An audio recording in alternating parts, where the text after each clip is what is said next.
है एवरीवन, नमस्ते, जय हिंद। तो निफ्टी के और बैंक निफ्टी के डेली के टाइम फ्रेम पर ऐसा कौन सा पैटर्न बन रहा है कि जो मार्केट रोक नहीं रहा है।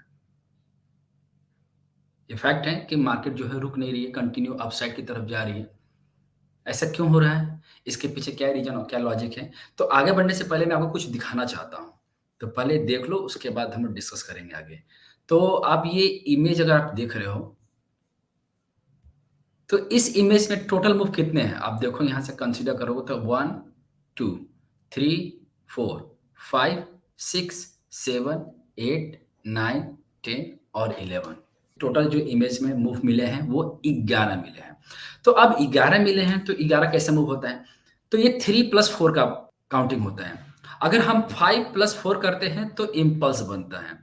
जैसे 1, 2, 3, 4, 5 कर दिया तो इम्पल्स बन गया। इसमें 4 मूव और हम ऐड करते हैं तो हमारा इम्पल्स का 9 मूव हो जाएगा, ठीक है? इसी तरह करेक्शन में अगर हम लोग चलते हैं तो हम ए, बी, सी रीड करते हैं तो 3 अब प्लस 4 इक्वल टू 7 और 7 प्लस 4 इक्वल टू 11, ठीक है? तो अभी जो आपने इमेज देखा उसमें 11 मूव है, ठीक है?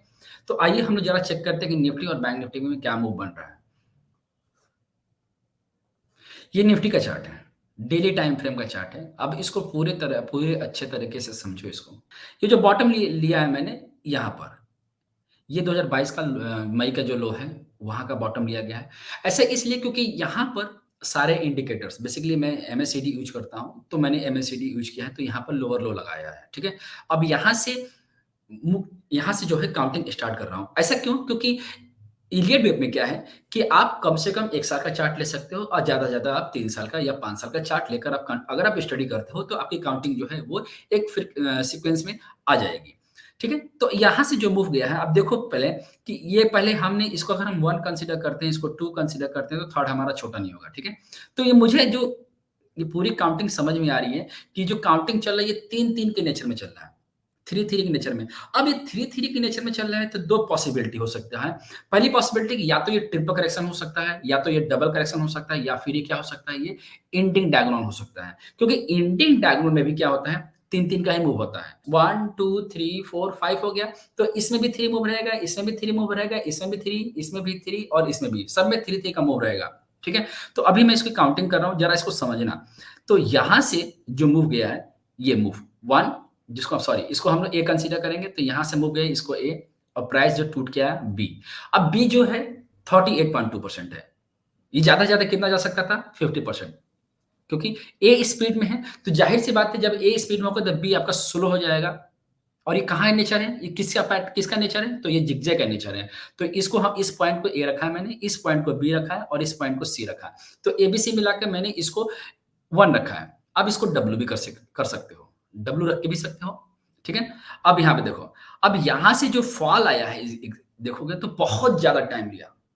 बहुत ज़्यादा टाइम लेने के बाद अब ये तो इसको हमने 1 कंसीडर कर दिया और इसको हम लोग 2 कंसीडर कर सकते हैं। मैंने यहाँ पर अल्टरनेट लिख भी रखा है कि आप इसको अल्टरनेट काउंट भी कर सकते हो। जैसे कि आप सी रखने के बजाय, डब्ल्यू रखने के बजाय आप इसको 1 रख सकते हो, इसको 2 रख सकते हो, इसको 3 रख सकते हो, इसको 4 रख सकते हो, इसको 5 भी रख सकते हो, ठीक है?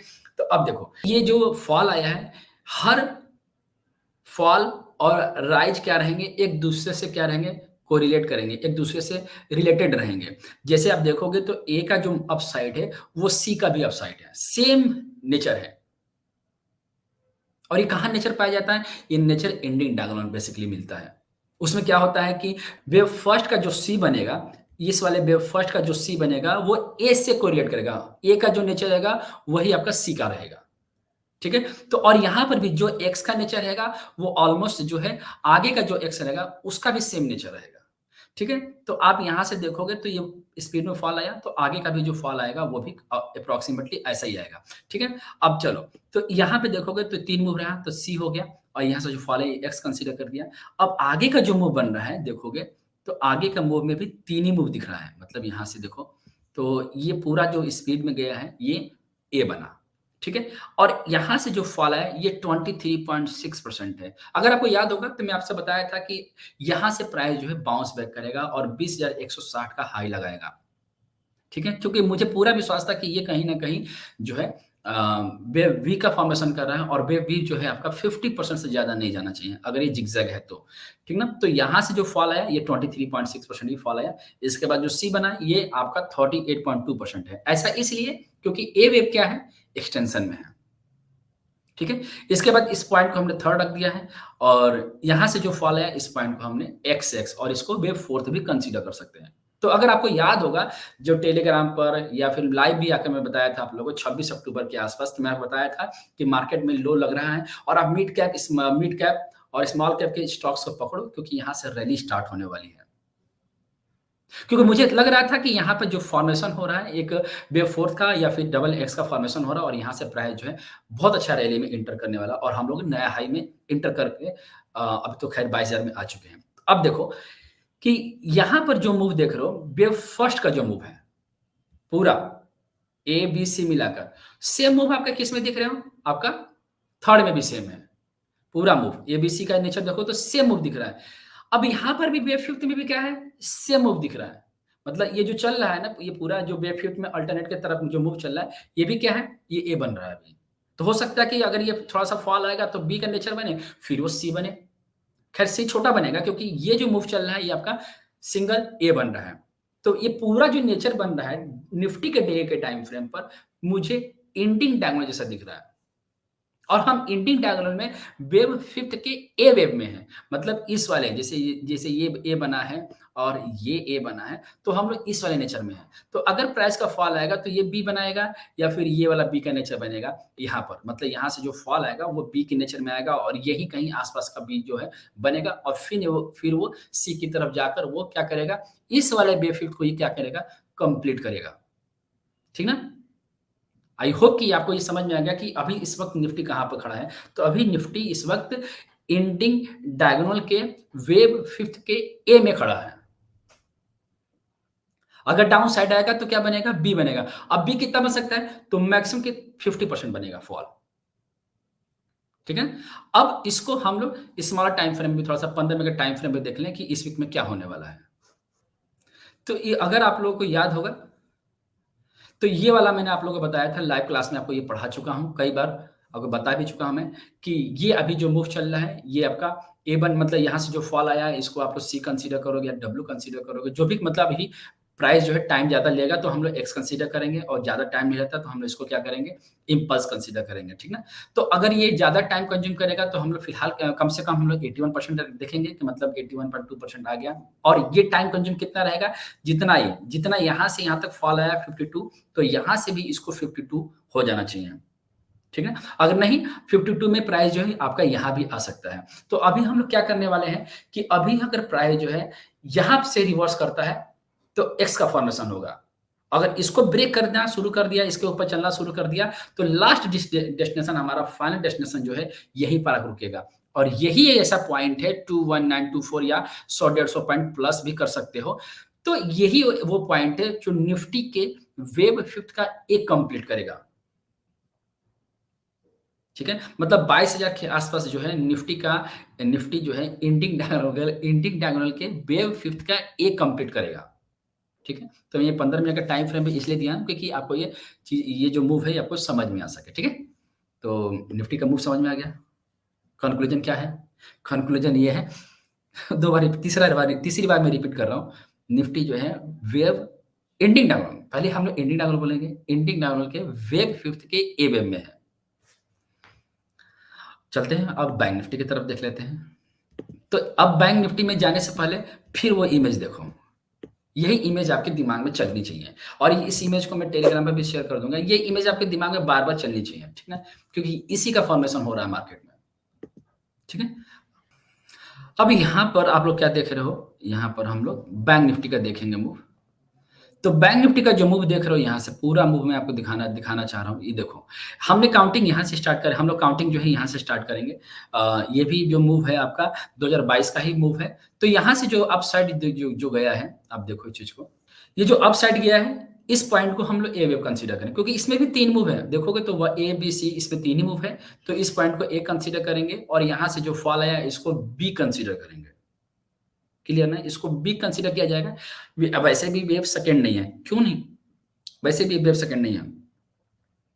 वैसे भी ये वेव सेकंड नहीं है। क्यों? क्योंकि ये बहुत ज़्यादा इसके पैरेलल पे खड़ा है और ये किसका नेचर है? ये वेव बी का नेचर है कि फ्लैट करेक्शन में ध्यान रखना, फ्लैट करेक्शन में बी जो है आपका 111% तक रिट्रेस कर सकता है और ये भाई साहब कहाँ तक हैं? ये भाई साहब 100% रिट्रेस किए हुए हैं और इस पॉइंट में चूँकि ये लो कटा नहीं है, इसीलिए इसको बी कंसीडर किया जा रहा है, ठीक ना? तो इस पॉइंट को ए और इस पॉइंट को बी और इसमें भी 3 मूव बना है और बहुत बढ़िया फ्लैट करेक्शन का नेचर है, ठीक है? और देखोगे तो यहाँ से जो मूव गया है इसको हम लोगों ने सी कंसीडर किया हुआ है बैंक निफ्टी में, ठीक है? तो एबीसी मिलाकर फिर वही बात आ गई, या तो अल्टरनेट पे डब्ल्यू रखो या फिर एक्स रखो, फिर वाई रखो और फिर आपका जेड के नेचर में जा रहा है प्राइस, ठीक है? अगर करेक्टिव काउंट करोगे तो।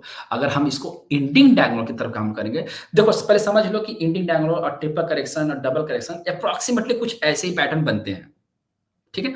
अब देखो कि अब यहाँ से जो आपने ए, बी, सी रीड करके आप हम इस पॉइंट को क्या रखेंगे? 1 रखेंगे, ठीक है? और यहाँ से जो फॉल आया इसको हम लोग क्या रखेंगे? सेकंड रखेंगे, ठीक है? तो ये हमारा 1, 2, 3 एबीसी मिलाकर 1 हो गया और सबका वेव फर्स्ट का, वेव थर्ड का और वेव फिफ्थ का सबका नेचर सेम होगा। जब भी इंडिंग डायगोनल बनेगा। तो 2 तरह की इंडिंग डायगोनल बनते हैं। एक स्लो बनता है जिसको हम लोग टर्मिनल इम्पल्स बोलते हैं। तो उसमें प्राइस तीनों का मूव क्या रहेगा? स्लो नेचर में रहेगा। ठीक है? तीनों का नेचर। और अगर एक का स्पीड जो है फास्ट है तो तीनों का स्पीड क्या रहेगा? फास्ट रहेगा। हमें लगेगा कि वो क्या रहेगा, हमें लगता है कि वो ट्रेंडिंग इम्पल्स में होता है, तो लेकिन ऐसा कुछ होता नहीं है। अगर 3-3 के मूव में जा रहा है तो ट्रेंडिंग वाला जो नेचर है वो डायगोनल में भी कन्वर्ट हो सकता है। ठीक है? लेकिन कंडीशन ये रहनी चाहिए कि सबका मूव 3-3 के नेचर में होना चाहिए। तो ये जो आप 1 रख रहे हो इसको 2 रखेंगे। अब आगे का मूव देखो। तो इस पॉइंट को अगेन ए, इस पॉइंट को बी और इस पॉइंट को सी रख के इसको थर्ड वेव कंप्लीट किया गया है। इसके बाद प्राइस का जो फॉल आया है, तो आपको याद भी होगा कि जब मैं आपको अक्टूबर में बाय करवा रहा था, तो यहाँ पर वेव फोर्थ कंप्लीट हुआ है। तो कंक्लूजन फिर वही बात आ गई कि इसके बाद क्या चल रहा है? तो इसके बाद भाई यही चल रहा है, वेव फिफ्थ चल रहा है। अब ये वेव फिफ्थ में क्या चल रहा है? तो वेव फिफ्थ में भी यही हो सकता है कि इसमें ए बन रहा है। अब यहाँ पे चीज़ बता दूँ कि जो वेव शिफ्ट होना बन रहा है, ये हो सकता है कि ये एक ही मूव जा सकता है, एक ही मूव में बन सकता है। 3 मूव में ना बन के ये एक ही मूव में भी जा सकता है। ठीक है? तो अभी हम लोग लेकिन इसमें 5 मूव हैं, 1, 2, 3, 4, 5 करके देख लो तो 5 मूव हैं, तो कहीं न कहीं मुझे भी ये वेव शिफ्ट का ए लग रहा है। तो अगर ये कहीं इसमें भी कहीं फॉल आता है तो क्या बनेगा? इसमें बी बनेगा और फिर वो रिवर्स करके सी बनेगा। तो मुझे राउंड फिगर में ऐसा लग रहा है कि इलेक्शन तक जो है प्राइस जो है वेव शिफ्ट क्या हो सकता है कि कंप्लीट हो जाए। या इलेक्शन के पहले-पहले।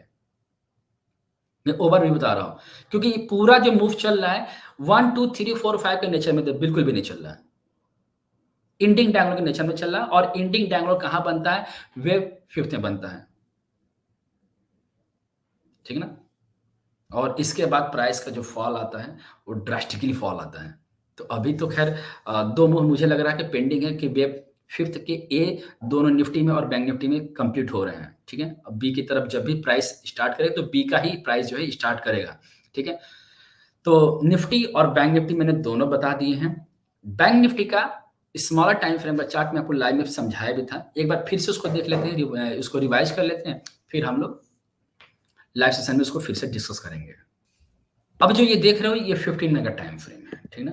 तो इसको मैं लाइव क्लास में भी समझाया भी था कि इसमें जो हम लोग मूव देख रहे हैं, हम लोग जो है इस पॉइंट को ए रखा हुआ था। बेसिकली इसमें जो मूव गया है, ये आपका ट्रिपल करेक्शन में है। ठीक है ना? ये ट्रिपल करेक्शन है। इंडियन डायगोनल में जो भी एबीसी बनेगा या डब्ल्यूएक्सवाई बनेगा, ये सबका नेचर करेक्टिव नेचर ही होगा। ये ध्यान में रखना आप लोग। तो यहाँ पे मैंने आपको समझाया भी था कि यहाँ 1, 2, 3, 4, 5 है और मैं आपको ये बताया था कि ये 50% से ज़्यादा फॉल नहीं आया। लेकिन जब हम इसकी इंटरनल काउंट किया मैंने, तो मुझे ये पूरा जो मूव है ये डब्ल्यू, एक्स, वाई, एक्स और ये जेड के फॉर्मेशन में आया है। तभी प्राइस जो है 61% को क्या किया है? रिट्रेस किया है। तो ये इस पॉइंट को हम लोग ए कंसीडर करेंगे और इस पॉइंट को हमने बी कंसीडर करेंगे। ठीक है? तो अभी जो आप यहाँ से जो बी का फॉर्मेशन हुआ और यहाँ से एग्जैक्टली 61% से प्राइस क्या है? बाउंस बैक किया है। तो ये बी हो गया और लास्ट एंड फाइनल मुझे ऐसा लग रहा है कि प्राइस जो है सी जो है ये ए और ये जो सी है आकर यहाँ पर कंप्लीट होना चाहिए जो तकरीबन 48948 के आस-पास मुझे लग रहा है मतलब 49,000 के आस-पास जो है सी हमारी यहाँ पर कंप्लीट हो जानी चाहिए। और यही वो पॉइंट मुझे लग रहा है कि यही वो पॉइंट है जहाँ पर वेब 5th का एक कंप्लीट हो सकता है डेली के टाइम फ्रेम पर, ठीक ना? तो कंक्लूजन क्या निकला निफ्टी और बैंक निफ्टी में कि निफ्टी और बैंक निफ्टी दोनों इंडियन डाउन के नेचर में वेब फिफ्थ के ए को कंप्लीट कर रहे हैं, ठीक है? तो मुझे जैसा समझ में आ रहा था जो मैंने अभी तक रीड किया है, उसी के अकॉर्डिंग मैंने आप लोगों को निफ्टी बैंक निफ्टी का ओवरव्यू देने का कोशिश किया है मैंने। समझ में आया तो अच्छी बात है, नहीं समझ में आया तो कमेंट करके बताना कि कहाँ समझ में नहीं आया, ठीक है? तो मिलते हैं अगली वीडियो में, अपना ख्याल रखना। नमस्ते, जय हिंद।